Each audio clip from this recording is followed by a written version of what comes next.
Hello, WhisperOcean. This is gonna be a reply to your Kingdom Hearts tag.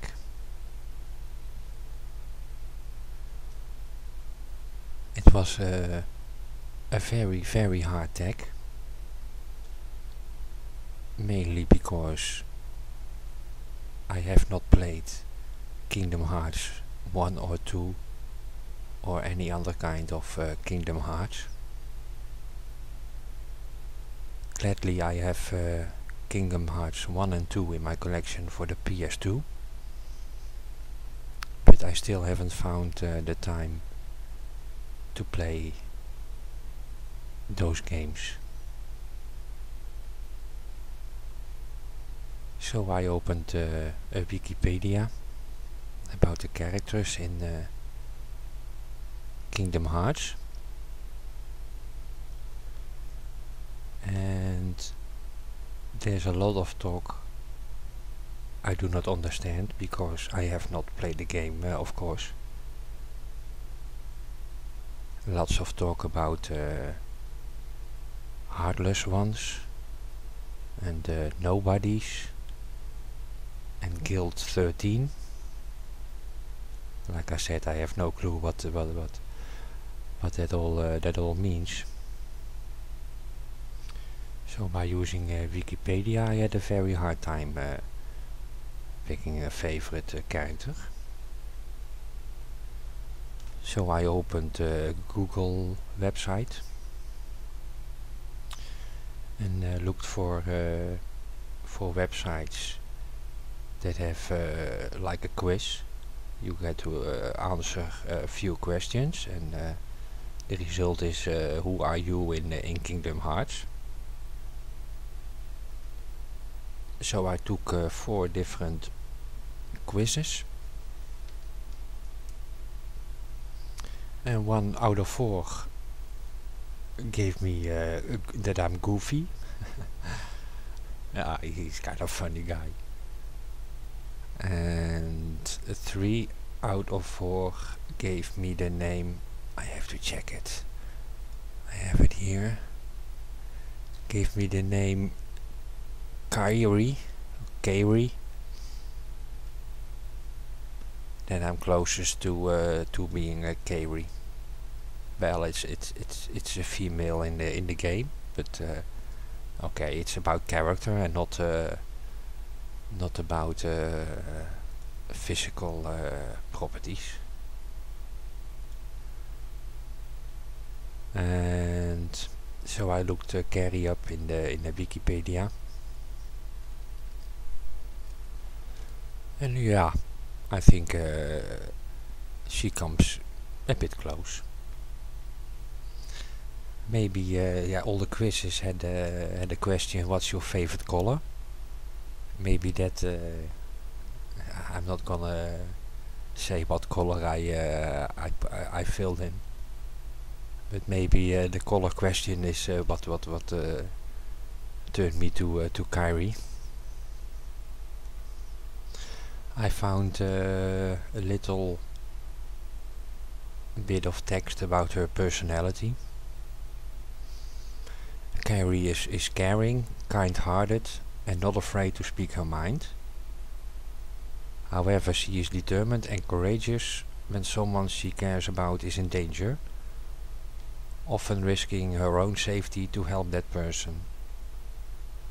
She's also become slightly more withdrawn because of Sora's absence, having obtained wisdom usually beyond someone of her age. She's not as brash and bold as she was in the first game, but she's pretty sociable. Kairi is also very charismatic, quickly befriending Hainer, Pence and Olette in Twilight Town. She's usually always very cheerful and upbeat, and seems to be a bit of a tomboy as well, in contrast to Sora and Riku, who were both bothered by not knowing about Kairi's hometown. She took it in stride and was able to look at the positives about living in the Destiny Islands. She is loyal and headstrong, and she can be rather stubborn sometimes. Yeah, that I recognize. While the bond of friendship between Sora, Riku and Kairi is very strong, Sora seems to be particularly important to Kairi and vice versa.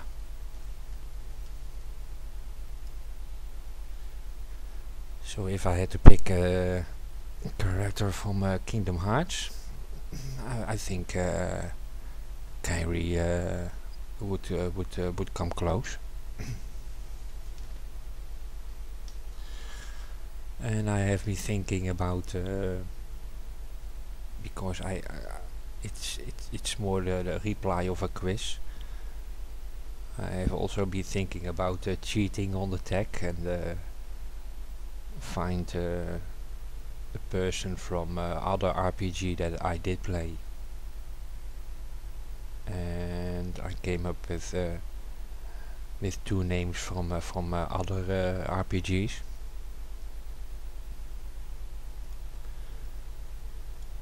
Let me check out the first one first.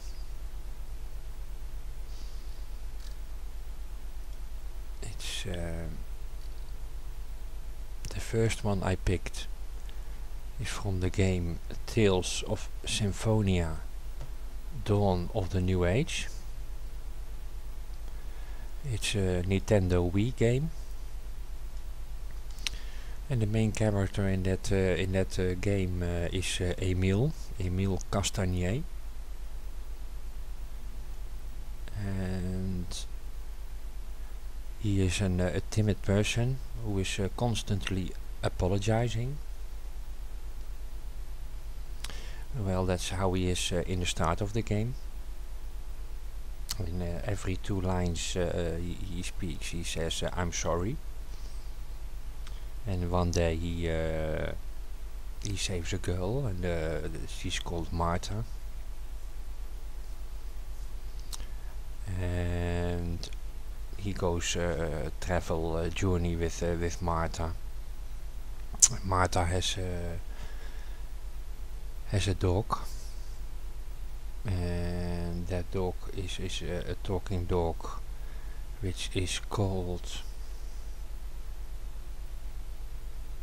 I forgot his name. Tenebrae, yeah, of course. But don't mention to Tenebrae I'll call him a dog, because he'll get offended by that, which happens a lot in that game. And through Tenebrae he becomes more self-aware and stronger. And it's about Emile, who starts off as very timid and shy, traveling around the world and getting more self-assured and be stronger.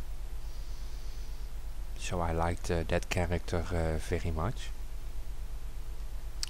And the second one I picked, and that's yeah, maybe because it's so recent, but the second one I picked is Cray Sewell. He is the main character of Mimana Aya Chronicle. How he started is not recognizable for me, but how he ended is yeah. It's a little description of his biography. He's a mercenary who's hired by Sophie to be a bodyguard. He's helping her on a quest to gather the 7 gems, which will allow her to enter the Temple of Water. Grace is a very moody guy and seems to hate kids for some reason. Now that I did not recognize in myself. It is later revealed that the reason he hates kids was because of a trauma he had after losing his somebody in his past. Throughout the story, Grace changes a bit to his very good. And that's also thanks to Sophie and others. In the end, Grace becomes friends with Sophie and swears to protect Sophie with his life. He fights with a sword and has very few magic spells with him. He is last seen boarding the train with Sophie and Tynan at the ending scene. Yeah, the way he became later in the game is he's a very nice person, and I think he's a very lucky person as well to have that party with the four females. Melrose trying to dissect him for experiments. Tynan, who calls him sweetheart because he saw her bathing. Then of course we have Sophie, his employer, and the most lucky is I think he is with his cousin Patty. So yeah, traveling with those four females is a very lucky guy, and it is for his own good. He turns out to be a very nice guy. So it's not complete, not fully a Kingdom Hearts tech. Maybe when I played 1 and 2, I can pick a character more by myself, because then I know him better than reading from Wikipedia. So thank you, WhisperOcean, for tagging me for this subject. And see you or hear you another time. Bye bye from Kairi.